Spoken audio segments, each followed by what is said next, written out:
आज की क्लास में कक्षा 10th का मैथमेटिक्स में प्रश्नावली 6.3 का क्वेश्चन सब करेंगे। मैक्सिमम जहां तक हो जाएगा वहां तक कर लेंगे, ठीक है। देखिए, क्वेश्चन करने से पहले आपको हम जो प्रमेय पढ़ाए हैं उसको याद दिलाते हैं। प्रमेय आप पढ़े हैं सबसे पहला बार आप पढ़े हैं एंगल समरूपता कसौटी, दूसरा में पढ़े हैं एंगल समरूपता कसौटी, और तीसरा में पढ़े हैं साइड समरूपता कसौटी, और एक लास्ट पर में पढ़े थे साइड समरूपता कसौटी। तो ये 4 प्रमेय को आपको ध्यान रखना है, उसका बेसिक आइडिया आपको होना चाहिए, कहाँ पर कौन प्रमेय लगेगा, उसी के अकॉर्डिंग सारा प्रश्नावली का क्वेश्चन बनेगा, ठीक है। तो उसको हम एक बार लिख करके आपको याद दिलाते हैं। तो पहला में आप लोग पढ़े थे कि कोण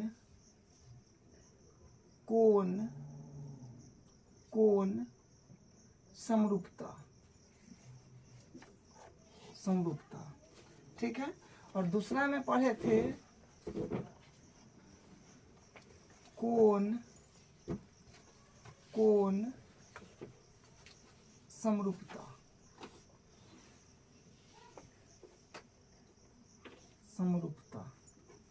ठीक है। मतलब अगर कोई दो त्रिभुज में अगर दो कोण भी बराबर है तो हम लोग क्या कहेंगे कि कोण समरूपता से समरूपता कसौटी कर दीजिए, कसौटी, ठीक है। तो अगर दो त्रिभुज में अगर कोई सा भी दो कोण अगर बराबर है तो हम कहेंगे कि वे दोनों त्रिभुज कोण से समरूप है। तीसरा देखिए, तीसरा में पढ़े थे भुजा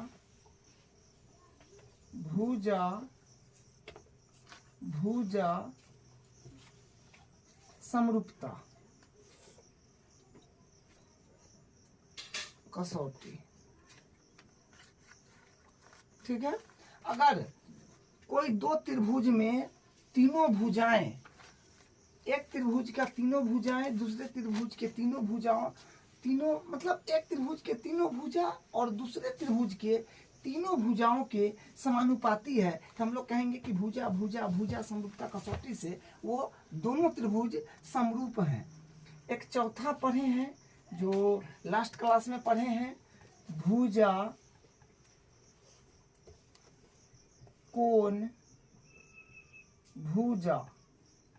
समरूपता कसौटी, ठीक है। तो इसमें दो त्रिभुज का दो भुजा समानुपाती हो और उसके अंतर्गत कोण बराबर हो तो हम क्या कहेंगे कि भुजा समरूपता कसौटी से ये त्रिभुज समरूप हो जाएंगे। तो 4 गो नियम आपको हम फुल डिटेल में कराए हैं, उसका आपको बेसिक आइडिया होना चाहिए, ठीक है। उसका बेसिक आइडिया अगर आपके पास है तो आप क्वेश्चन को जल्दी पकड़ पाएंगे कि कहाँ पर कौन प्रमेय लगेगा। मतलब ये प्रमेय जो आपको अच्छे से इसका प्रमेय का बेसिक आइडिया है तो आपको कैसे क्वेश्चन में कौन प्रमेय लगेगा, कहाँ पर कौन लगेगा, वो आप पकड़ पाएंगे, ठीक है। तो आपको हम एक बार त्रिभुज बना करके और क्लियर कर देते हैं। देखिए, जैसे मान लीजिए कि एक त्रिभुज है, यह ABC PQR, ठीक है। तो देखिए, पहला प्रमेय क्या है, पहला प्रमेय क्या आपको हम बताते हैं, क्या कराए कौन समरूपता। तो कौन समरूपता का मतलब होता है कि पहले वाले त्रिभुज का प्रत्येक कोण और दूसरे वाले त्रिभुज का प्रत्येक कोण, मतलब पहले वाले का प्रत्येक संगत कोण दूसरे वाला के प्रत्येक संगत कोण के अगर बराबर है तो हम कहेंगे कि कौन समरूपता कसौटी से दोनों त्रिभुज सर्वांगसम है, समरूप है, ठीक है। कौन समरूपता कसौटी से दोनों त्रिभुज समरूप है। तो कोण A बराबर कोण P के हो जाए, अगर कोण B बराबर कोण Q के हो जाए और कोण C बराबर कोण Q के हो जाए तो पहला वाला जो है प्रमेय पहला वाला नियम लग जाएगा कौन कौन कौन समरूपता कसौटी से। पहले वाले त्रिभुज का प्रत्येक कोण दूसरे वाले त्रिभुज के प्रत्येक कोण के बराबर है, तो हम ये पहला वाला जो है सिचुएशन लगा देंगे, ठीक है। तो यानी ई कोण इसके बराबर, ई कोण इसके बराबर, ई कोण इसके बराबर, वही लिखे हैं। यही ये पहला जो है नियम कहता है। दूसरा में देखिए, दूसरा में क्या कहता है कि कौन कौन समरूपता कसौटी। अगर मान लीजिए कौन कौन समरूपता कसौटी का मतलब होता है दूसरा नियम में कि अगर कोई भी दो कोण अगर बराबर हो गया तो हम कहेंगे कि ये दोनों त्रिभुज समरूप हैं। अगर मान लीजिए कि ई कोण इसके बराबर है और फिर कौन सी अगर मान लीजिए कोण आर के बराबर है तो क्या होगा, समरूप हो जाएगा। कोई भी दो कोण हो जाए समरूप हो जाएगा। तीसरा में देखिए, तीसरा में क्या है कि भुजा भुजा भुजा समरूपता से। तब भुजा भुजा का मतलब हुआ कि ई भुजा का अनुपात इसके साथ, ई भुजा का अनुपात इसके साथ, ई भुजा का अनुपात इसके साथ अगर बराबर हो गया तो हम क्या कहेंगे, वो दोनों त्रिभुज समरूप है। लेकिन हाँ ये बात याद रखिएगा कि त्रिभुज घुमा हुआ भी हो सकता है। जैसे इसको इसे बनाए, इसको घुमा देगा तो देखने में थोड़ा सा आपको अलग लगेगा, लेकिन घूम जाने के बाद भी अगर जिसका अनुपात जिसके साथ बन रहा है उसको लेना पड़ता है तो वो भी समरूप होता है।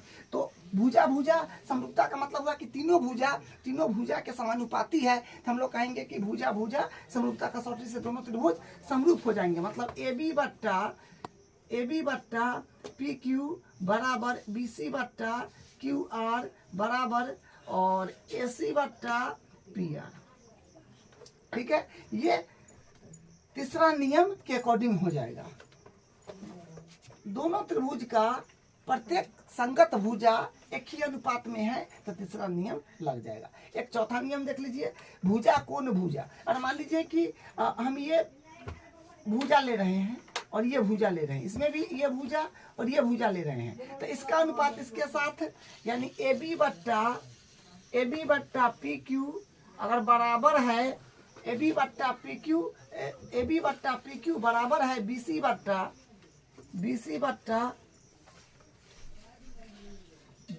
बट्टा क्यू आर।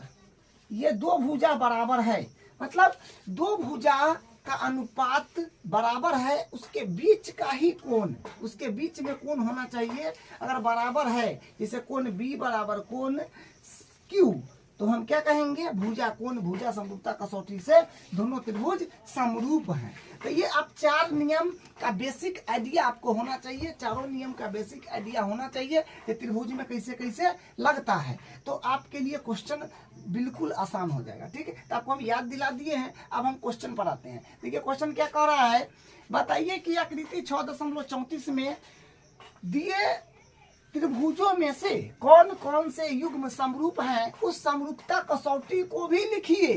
अगर दो त्रिभुज समरूप है तो कौन कसौटी से है, ये कौन समरूपता से है कि कौन समरूपता से है कि भुजा समरूपता से है कि भुजा समरूपता से है। कसौटी का मतलब ये कौन कसौटी लग रहा है, ये हुआ, ठीक है। तो समरूपता, उस समरूपता कसौटी को भी लिखिए और जिसका प्रयोग आपने उत्तर देने में किया है साथ ही समरूप त्रिभुज को सांकेतिक रूप में व्यक्त कीजिए। सांकेतिक रूप का मतलब ये त्रिभुज इसके साथ समरूप होगा कौन नियम से, तो समरूप का जो है सांकेतिक रूप भी लिखना है आपको। तो हम लोग करते हैं शुरू। तो देखिए क्वेश्चन में यही चारों में से कोई भी प्रमेय आपको काम में आ जाएगा, क्वेश्चन देखने से पता चल जाएगा। देखिए अगर हम फर्स्ट क्वेश्चन को देखें तो कोण में बात किया गया है।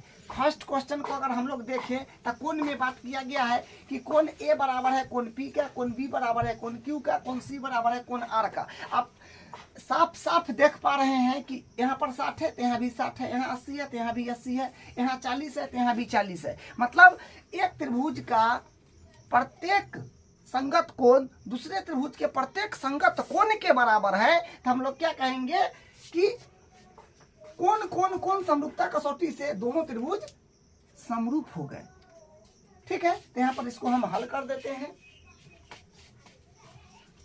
तो हम क्या कहेंगे कि कोण ए जो है वो बराबर है कोण पी का और कोण बी जो है वो बराबर है कोण बी क्यू के और कोण सी जो है ये बराबर है कोण आर का। क्योंकि प्रत्येक संगत कोण पहले वाले त्रिभुज का और प्रत्येक संगत कोण दूसरे वाले त्रिभुज का बराबर है, तो हम यहाँ पर क्या कहेंगे अतः सॉरी कौन कौन जो है पर में लग गया, कौन कौन वाला, तो अतः कौन कौन कौन समरूपता, कौन कौन कौन समरूपता कसौटी से हम क्या कह सकते हैं कि त्रिभुज ए बी सी समरूप हो गया त्रिभुज पी क्यू आर का। बस इतना काम आपको करना है, ठीक है, कि आपको भुजा में अनुपात मिल जाए या कोण में मिल जाए या भुजा कोण भुजा में मिल जाए या दो कोण में मिल जाए, तो सारा प्रमेय अपने पास में है, जिससे मिल जाए वहां पर दर्शा देना है और उसको समरूप बता देना है, ठीक है। तो ये इसका फाइनल आंसर हो गया। तो इसका जो है फाइनल आंसर हो गया है। अब हम लोग क्वेश्चन नंबर 2 पर आते हैं। तो देखिए क्वेश्चन नंबर 2 को थोड़ा ध्यान से देखिए। ए बी का अनुपात बन रहा है क्यू आर के साथ, क्योंकि 2 दूनी 4, 3 दूनी 6 और 2.5 दूनी 5। इसका अनुपात इसके साथ बन रहा है, इसका अनुपात इसके साथ बन रहा है, इसका अनुपात इसके साथ बन रहा है। तो इसमें भुजाओं का अनुपात जो है बराबर दिख रहा है, ठीक है। हम यहाँ पर लिखेंगे ए बी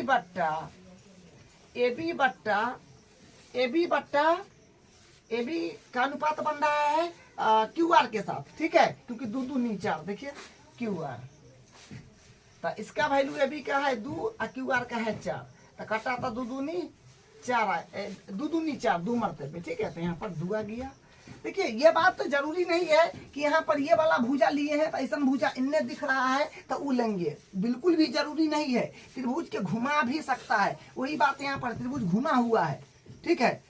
तो जहां से अनुपात आपको मिले वहां से लेना है, ठीक है। तो ये अनुपात इसके साथ निकाले तो क्या 2 आया। फिर अब हम निकालते हैं बीसी का अनुपात। बीसी का अनुपात हम निकाल रहे हैं। बीसी में है 2.5, तो 2.5 दूनी 5, माने यहाँ अनुपात बन रहा है पी आर के साथ। तब पी आर तो यहाँ पर होगा 2.5/5, मतलब इसका वैल्यू 2.5, इसका वैल्यू 5, दशमलव उड़ा दीजिएगा तो 0 आ जाएगा। तो 25 दूनी 50। फिर इसका एसी का अनुपात निकालिएगा। एसी का यह 3, 3 दूनी 6, पी क्यू के साथ बन रहा है, तो एसी बट्टा पी क्यू, ठीक है। तो यहाँ से आ जाएगा एसी है 3 और पी क्यू है अपने पास में 6, तो 3 दूनी 6, कट के 2 आया। अब देखिए दोनों त्रिभुज में संगत भुजाओं का अनुपात जो है बराबर है। दोनों त्रिभुज में संगत भुजाओं का अनुपात बराबर है। यहाँ पर कौन पर में लग जाएगा, भुजा समरूपता कसौटी। तो यहाँ पर लिखेंगे अतः भुजा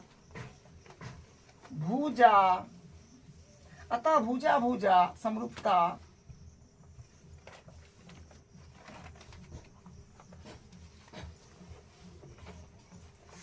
भुजा समरूपता कसौटी से, अतः भुजा समरूपता कसौटी से, मतलब देखिए एक त्रिभुज का तीनों भुजा और दूसरे त्रिभुज का तीनों भुजा के समानुपाती है। तो हम क्या कहेंगे, अतः भुजा समरूपता कसौटी से क्या हो गया, त्रिभुज एबीसी है तो ए बी सी समरूप हो गया त्रिभुज पी क्यू आर का।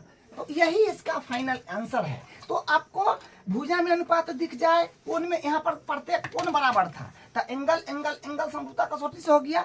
यहाँ प्रत्येक भुजा का अनुपात समानुपाती था, एक ही अनुपात में था, तो यहाँ पर भुजा समरूपता कसौटी से ये त्रिभुज समरूप हो गया, ठीक है। तो कहने का मतलब कोई 4 में से कोई एक नियम जरूर लग जाएगा, नहीं लगेगा तो कहिएगा समरूप नहीं है, ठीक है। इसका भी और 4 पार्ट है, करते हैं और आपको क्लियर। इसका तीसरा क्वेश्चन देखिए इसमें भी भुजा का अनुपात दे रखा है, यानी भुजा का लंबाई दे रखा है, तो किसके साथ अनुपात बन रहा है वो आपको चेक करना पड़ेगा। तो हम यहाँ से हल कर रहे हैं, तब यहाँ से हम हल कर रहे हैं। देखिए ये 2 है तो 4, ये देखिए इसका अनुपात इसके साथ बन रहा है, और 3 है तो इसका अनुपात इसके साथ बन रहा है, और ये है 2.7, तो 2.7 2.5 रहता तब ना 5 होता, 2.7 है तो इसका अनुपात इसके साथ बन ही नहीं रहा है। तो जिसका अनुपात जिसके साथ बन रहा है उसको पहले लिख देते हैं एम पी ना, एम पी बट्टा 2 का अनुपात 4 के साथ बन जाएगा ना, 2 दूनी 4, तो एम पी बट्टा डी ई तो MP है 2 और DE है 4, तो ये कटेगा तो 1/2 आएगा, ठीक है। फिर LP बट्टा 3 का अनुपात 6, मतलब LP का अनुपात DF के साथ बन रहा है 3 दूनी 6, ठीक है। तो इसका अनुपात इसके साथ बनेगा, तो LP बट्टा हो जाएगा DF, तो यह है 3 और ये है 6, तो 3 दूनी 6 यानी 1/2।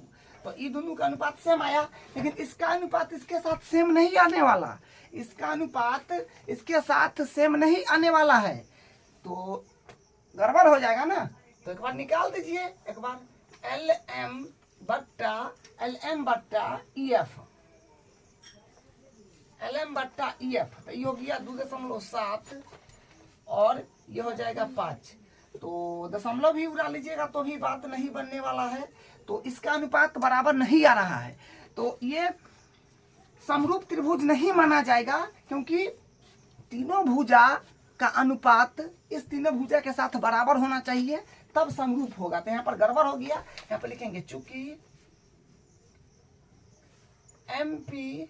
MP बट्टा DE बराबर तो है LP बट्टा DF के, मतलब ई तो बराबर है मगर इसके बराबर नहीं है, तो इक्वल नॉट LM बट्टा EF, ये दोनों बराबर है, ये बराबर नहीं है, तो इक्वल नॉट LM बट्टा EF। हम क्या कहेंगे, अतः दोनों त्रिभुज समरूप नहीं है, दोनों त्रिभुज क्या है, समरूप नहीं है, कोई भी नियम नहीं लगा, अगर चारों में से कोई नियम अगर नहीं लगा तो त्रिभुज समरूप नहीं माना जाएगा, ठीक है। अब देखिए इसका चौथा पार्ट देख लीजिए, चौथा पार्ट में क्या करेंगे, देखिए इसका अनुपात इसके साथ तो बन रहा है और इसका अनुपात इसके साथ बन रहा है, देखिए इसका अनुपात इसके साथ बना है, इसका अनुपात इसके साथ बना है, और दो भुजा का अनुपात बराबर है और उसके अंदर मतलब उसी भुजा के अंतर्गत कोण बराबर है, तो हम क्या कहेंगे, भुजा कोण भुजा समरूपता कसौटी से दोनों त्रिभुज समरूप है, तो वही बात यहाँ पर हो जाएगा। देखिए यहाँ पर क्या है, इसका हल देखिए MN बट्टा मतलब MN का अनुपात अगर हम निकाल रहे हैं PQ से तो ये है 2.5 और ये है 5, दशमलव रहिएगा तो 0, तो 25 दूनी 50, तो 1/2, और इसका अनुपात जो है इसके साथ बन रहा है 5 दूनी 10, तो क्या है यहाँ पर हो जाएगा ML बट्टा QR, ठीक है। तो ML है 5 और QR है 10, तो 5 दूनी 10 यानी 1/2, ठीक है, 1/2 आ रहा है। और उसके बाद देखिए ये भुजा का अनुपात इसके साथ और ये भुजा का अनुपात इसके साथ बराबर है, ये दो भुजा लिए हैं उसके बीच का कोण भी बराबर है, ये अच्छी बात है। देखिए ये भुजा लिए थे, ये भुजा लिए थे, यहाँ पर ये भुजा लिए थे, ये भुजा लिए थे, तो इसके बीच का कोण और इसके बीच का कोण बराबर है, तो साइड एंगल साइड समरूपता कसौटी से दोनों त्रिभुज समरूप हो जाएंगे। तो यहाँ पर हम लिखेंगे कोण M बराबर कोण Q, ठीक है। तो हम कहेंगे अतः भुजा कोण भुजा समरूपता कसौटी से त्रिभुज MNL समरूप, ठीक है, समरूप MNL समरूप है त्रिभुज PQR का, त्रिभुज PQR का, ठीक है। तो ये इसका फाइनल आंसर हो गया। तो कोई भी नियम लगना चाहिए। देखिए एक और बात आपको बताते हैं, इसको हम लोग कौन को इंग्लिश में इसे लिखते हैं ए समरूपता कसौटी, इसको हम लोग लिखते हैं कौन को ए ये लिखते हैं समरूपता कसौटी, सब में समरूपता कसौटी हो जाएगा। और भुजा को हम लोग लिखते हैं साइड समरूपता कसौटी। ये बात भी आपको बता दे रहे हैं ताकि आपको कहीं पर इंग्लिश में भी लिखा रहे तो आपको दिक्कत नहीं हो। भुजा कोण भुजा का मतलब होगा साइड एंगल साइड समरूपता कसौटी। तो आप हिंदी में लिखिएगा तो थोड़ा बड़ा होगा और इंग्लिश में लिखिएगा तो तनका गो होगा। तो जो लिखिए हिंदी में या इंग्लिश में, लेकिन लिखना तो पड़ेगा, ठीक है। तो ये इसका आंसर है। इसका 2 पार्ट और है, उसको बनाते हैं और आपको क्लियर होगा, ठीक है। इसका 5वां क्वेश्चन देखिए। 5वां क्वेश्चन में क्या है कि कोण भी दिया है और भुजा भी दिया है। तो हम लोग चेक कर लेते हैं, जो नियम लगेगा लगा लेंगे। तो भुजा में अगर देखिएगा तो ये है 2.5 और ये है 5। तो इसका अनुपात इसके साथ बन जाएगा, क्योंकि 2.5 दूनी 5 और 3 दूनी 6, ठीक है। तो भुजा का अनुपात तो बन रहा है, इसका इसके साथ, इसका इसके साथ। तो लेते हैं पहले। तो इसका यहाँ से हल हो जाएगा AB बट्टा यानी AB भुजा का अनुपात DF के साथ है, तो DF 2.5 है AB और ये है 5, DF 5 है। तो दशमलव रहिएगा तो 0, 25 दूनी 50, 1/2 होगा। और फिर यहाँ पर BC का अनुपात EF के साथ बन रहा है, तो BC बट्टा EF, ठीक है। तो BC है 3 और EF है 6, तो 3 दूनी 6, तो 1/2। हाँ, अनुपात तो 2 भुजा का सेम आया है। तो अगर 2 भुजाओं का मतलब कोई 2 त्रिभुज में अगर 2 भुजा का अनुपात सेम आए और उसके अंतर्गत कोण बराबर होगा, तब हम नियम लगा सकते हैं। क्योंकि 2 भुजा अगर बराबर आए तो कोई 2 भुजा बराबर अनुपात वाला तो अपने पास कोई कैसे नहीं है। तो ये 2 से तो काम बनेगा नहीं। लेकिन ये तो है ना पर में अपने पास कि अगर 2 भुजा, कोई 2 त्रिभुज का अगर 2 भुजा बराबर है और 2 भुजा का अनुपात बराबर है, उसके अंतर्गत कोण बराबर है, तो हम लोग भुजा कोण भुजा सर्वांग समता से कह सकते हैं कि दोनों त्रिभुज समरूप हैं। तो यहाँ पर इसका अनुपात लिए हैं और इसका अनुपात लिए हैं, और यहाँ पर इसका अनुपात और इसका अनुपात लिए हैं। इसका अनुपात इसके साथ बना, इसका अनुपात इसके साथ बना। अब जरा ये बात भी तो देखिए कि जो भुजा लिए हैं उसके अंतर्गत कोण है, जो भुजा लिए उसके अंतर्गत कोण यहाँ पर नहीं है, यहाँ पर दिया है। तो हम जो 2 भुजा लेते हैं, जो भी 2 भुजा का अनुपात बराबर होगा ये वाले त्रिभुज के 2 भुजा से, तो उसके अंतर्गत कोण यहाँ पर नहीं है मगर यहाँ पर है। तो 80 यहाँ पर है, तो इससे हमको मतलब थोड़ी है जो 2 भुजा लिए उसके अंदर में और यहाँ पर जो 2 भुजा लिए उसके अंदर में कोण 80 है। अगर वही कोण यहाँ पर 80 रहता तो कोण भी बराबर हो जाता। तो हम कहते हैं कि साइड एंगल, साइड से त्रिभुज समरूप हो गया। तो वो नियम यहाँ पर नहीं लग रहा है, ठीक है। तो यहाँ लिखेंगे कि कोण जो है कोण B, ठीक है, कोण B ये बराबर नहीं है कोण F का, कोण F का। तो हम यहाँ पर क्या कहेंगे, अतः दोनों त्रिभुज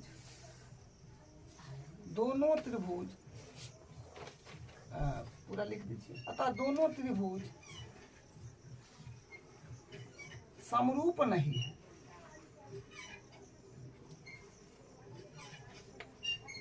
तो दोनों त्रिभुज क्या है, समरूप नहीं है। कोई सा भी नियम नहीं लगा ना, 4 नियम है, 4 समरूपता अपने पास में है। समरूपता का 4 नियम, कोई भी नियम लगता तब तो होता, कोई नियम ही नहीं लगा। तो क्या हुआ, ये दोनों त्रिभुज समरूप नहीं है। तो क्वेश्चन को बड़े ध्यान से करिएगा तो गलती नहीं होगा। अब हम लोग इसमें आते हैं। देखिए यहाँ पर है कोण 70, तो यहाँ पर कहीं 70 नहीं आपको नजर पड़ रहा है। देखिए यहाँ पर 70 है तो कहीं पर 70 नहीं पता चल रहा है जो है कि नहीं। यहाँ पर 80 है तो यहाँ 80 है, ठीक है। तो एक काम करते हैं हम लोग, ये त्रिभुज को या कोई भी त्रिभुज को, इसको या इसको, कोई को लीजिए। चलिए मान लीजिए हम इसी को लेते हैं। त्रिभुज DEF में कोण D प्लस कोण E प्लस कोण F बराबर 180। अब जानते हैं त्रिभुज के सभी कोणों का योग 180 डिग्री होता है। तो कारण लिख दीजिएगा कि त्रिभुज का कोण योग गुण, त्रिभुज का कोण योग गुण, या त्रिभुज के सभी कोणों का योग 180 होता है, ठीक है। कोण D पर अपने पास में 70 है, तो 70 प्लस कोण E पर अपने पास में 80 है, तो 80 प्लस कोण F पता नहीं, तो एडिटीज लिखिएगा बराबर 180 डिग्री। तो यहाँ से डिग्री भी हटा लीजिए, लास्ट में लगा देंगे। तो इसको जोड़िएगा तो हो जाएगा 8 7 15 यानी 150 प्लस कोण F बराबर 180। तो यहाँ से हम कोण एफ के अगर बराबर करें तो इस तरफ आ जाएगा, तो 180 माइनस 150, तो कोण एफ बराबर होगा 30 डिग्री। ठीक है, तो यहाँ पर 30 भर आएगा।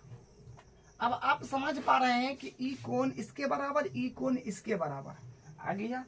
तो अगर दो त्रिभुज में कोई भी दो कोण बराबर है तो हम एंगल समरूपता कसौटी से कह सकते हैं कि वो दोनों त्रिभुज समरूप है।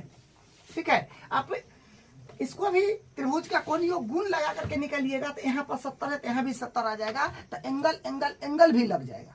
ठीक, तो जो भी नियम लगाइए, एंगल लगाइए या एंगल लगाइए। ठीक है, तो यहाँ से हम लिखेंगे अतः ये त्रिभुज समरूप हो जाएगा ना। त्रिभुज समरूप हो जाएगा कैसे, तो हम यहाँ पर कह सकते हैं कि कोण ई जो है ये बराबर होगी या कोण क्यू का, और कोण एफ जो है ये बराबर होगी या कोण आर का, तो कोण आर। तो हम यहाँ पर क्या कहेंगे, अतः एंगल या फिर आप हिंदी में लिखेंगे तो कोण लिखिएगा। ठीक है, एंगल समरूपता कसौटी से क्या हो जाएगा, त्रिभुज क्या है ये DEF समरूप हो गया त्रिभुज PQR का। तो इस तरह से क्वेश्चन को करना है। आप इसको घर एक बार अपने से बनाइएगा तो और आपको क्लियरिटी आ जाएगा। ठीक है, तो फर्स्ट क्वेश्चन का 6 पार्ट था। ठीक है, फर्स्ट वाले क्वेश्चन का 6 पार्ट था, वो हम कंप्लीट कर लिए हैं। अब इसका अगला क्वेश्चन करते हैं। क्वेश्चन नंबर 2 को देखिए क्या कहता है, आकृति 6.35 ये आकृति है में त्रिभुज ODC समरूप है त्रिभुज OBA का। मतलब ODC ये वाला त्रिभुज समरूप है OBA का, मतलब ये दोनों त्रिभुज समरूप है। और फिर क्या दिया है कि कोण BOC जो है BOC माने ये 125 डिग्री है, और कोण CDO 70 डिग्री है, वो लिखा हुआ है। कोण DOC कामा कोण DCO और कोण OAB और कोण OAB ज्ञात कीजिए। अपने को 3 कोण ज्ञात करना है, एक DOC, एक DCO, एक OAB। तो DOC कहाँ है, देखिए DOC, तो DOC एक ये कोण अपने को ज्ञात करना है, और DCO एक ये कोण ज्ञात करना है, और कोण OAB एक ये कोण ज्ञात करना है। बस 3 गो कोण आपको ज्ञात करना है। तो हम लोग करते हैं शुरू। देखिए इसको कैसे करेंगे, तो हाँ यहाँ पर आप रैखिक युग्म लगा दीजिए, क्योंकि ये जो है ये एक रेखा है और इस पर ये किरण है, तो ये प्लस ये बराबर 180 होगा। तो यहाँ पर हम लिखेंगे कोण DOC ये कोण प्लस ये कोण, तो कोण DOC प्लस कोण BOC लिखिए या फिर COB लिखिए। इसमें लिया है BOC, तो BOC दीजिए, क्योंकि कोण ये प्लस ये बराबर 180 रैखिक युग्म हम लोग कहेंगे। यहाँ कोण BOC बराबर 180, तो यहाँ पर लिखेंगे आप रैखिक युग्म।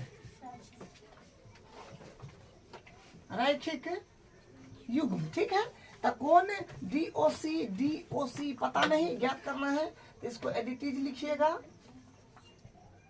प्लस कोण BOC तो हाँ 125 है, तो 125 डिग्री यहाँ पर भरिए बराबर 180।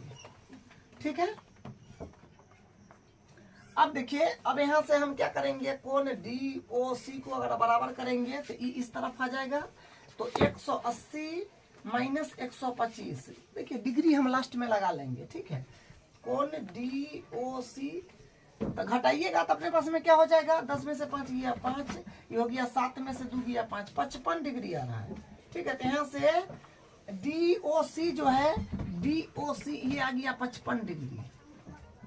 ठीक है, अब ये वाला कोण भी अपने को निकालना है, तो आप त्रिभुज ले लीजिए, ये वाला त्रिभुज ले लीजिए। देखिए जो त्रिभुज हम सेलेक्ट कर रहे हैं उसको ध्यान से देखिए, ये वाला त्रिभुज आप ले लीजिए। जो त्रिभुज है CDO चाहे COD, जैसे करिए ये त्रिभुज लीजिए। त्रिभुज का कोण योग गुण से त्रिभुज के तीनों कोणों का योग 180 होता है, तो ये दोनों पता है, तो उससे ये वाला पता हो जाएगा। यहाँ पर हम लिखेंगे अब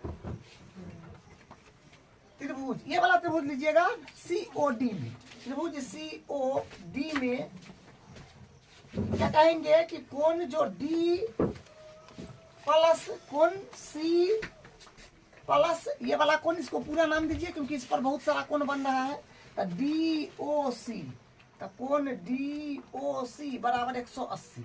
अब कारण लिखेगा त्रिभुज के सभी कोणों का योग 180 डिग्री होता है, या त्रिभुज का कोण योग गुण जो भी लिखिए। त्रिभुज का कोण योग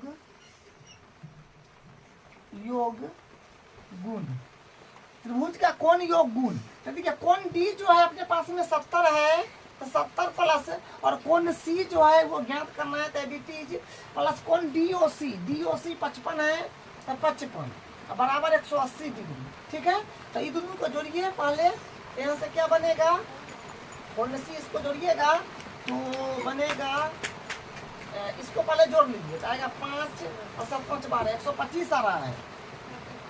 हाँ, 70 को 55 को जोड़िए 125 आएगा, प्लस कोण C बराबर 180।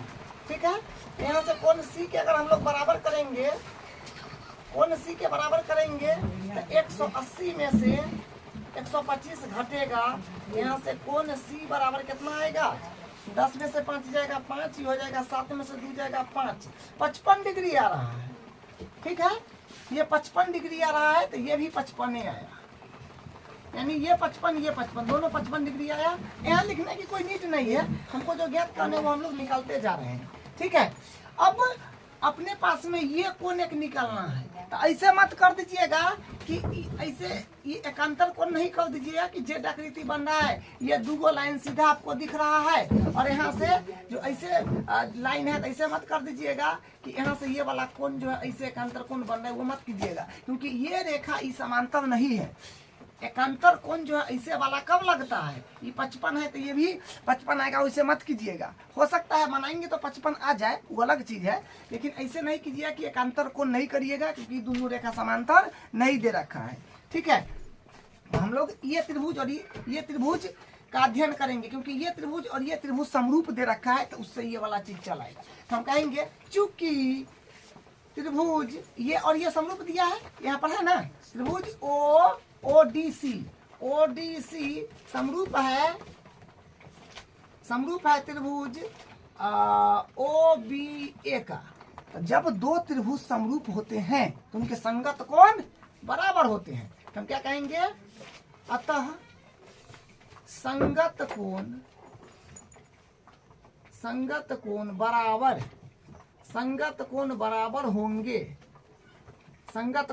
बराबर होंगे। कब, जब दो त्रिभुज समरूप होंगे। तो कोण C, यहाँ पर कोण C बन रहा है, यहाँ पर कोण A बन रहा है, तो संगत कोण से कोण C और कोण A बराबर होगा। तो हम क्या कहेंगे, अतः कोण C बराबर कोण A। तो कोण C का वैल्यू अभी हम लोग 55 निकाले हैं ना, तो 55 डिग्री या बराबर कोण A। तो मतलब हम सब चीज का तीनों कोण का वैल्यू निकाल लिए थे। यहाँ पर आप लिख दीजिए अतः करके, अतः पूरा नाम ही दिया था, तो पूरा नाम दे करके लिख दीजिए, कोण DOC बराबर, तो DOC यानी ऊपर 55 आया था, तो 55 डिग्री। फिर DCO, तो कोण DCO, तो बीच में C आ रहा है, तो C पर कितना आया है, DCO 55, ये भी 55 डिग्री।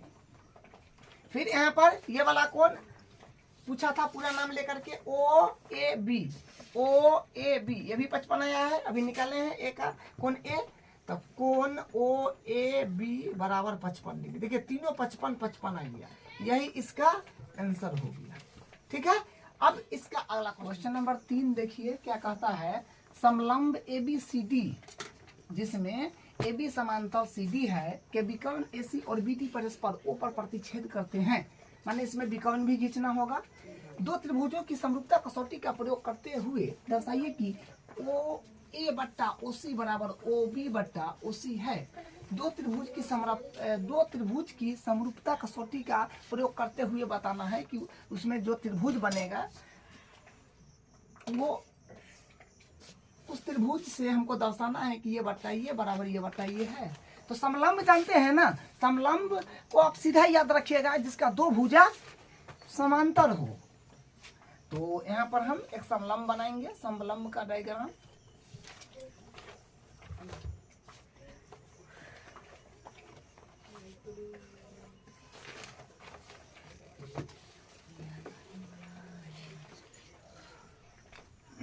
बोला है ए बी समांतर सी डी, तो इस तरह से लिख लीजिए ए बी, इसको लिख लीजिए सी डी, ये समांतर भी हो गया।